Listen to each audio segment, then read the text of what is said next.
मैं देश के प्रधानमंत्री से पूछना चाहता हूं कि पंजाब की जनता का क्या दोष है।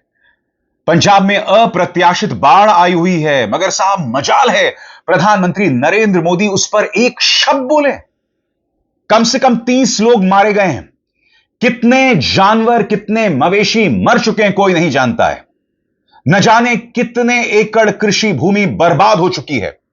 पानी का स्तर लगातार नीचे आ रहा है, मगर आप जानते हैं दोस्तों, इसके बाद असल मायने में एक नई चुनौती शुरू होने वाली है।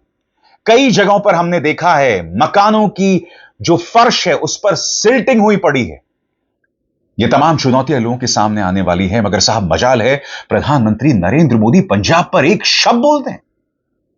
क्या गुनाह किया है पंजाब के लोगों ने? और दूसरी तरफ दिल्ली में मुख्यमंत्री रेखा गुप्ता इस वाहियात प्रचारक धीरेंद्र शास्त्री का स्वागत कर रही हैं।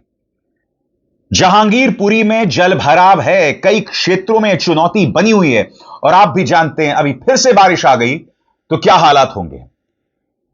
यानी कि इस ढोंगी का स्वागत करने के लिए आपके पास टाइम है, मगर दिल्ली की जनता के सामने जो समस्या है उसे संबोधित करने का टाइम नहीं है आपके पास। बड़े बड़े वादे करके आप सत्ता में आई थी और दिल्ली की क्या हालत है सब देख रहे हैं। मगर मैं बात प्रधानमंत्री की करना चाहूंगा दोस्तों।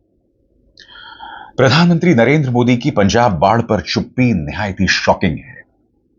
आप जानते हैं दोस्तों, रोज मैं पंजाब बाढ़ और लोगों की समस्याओं पर शो कर रहा हूं।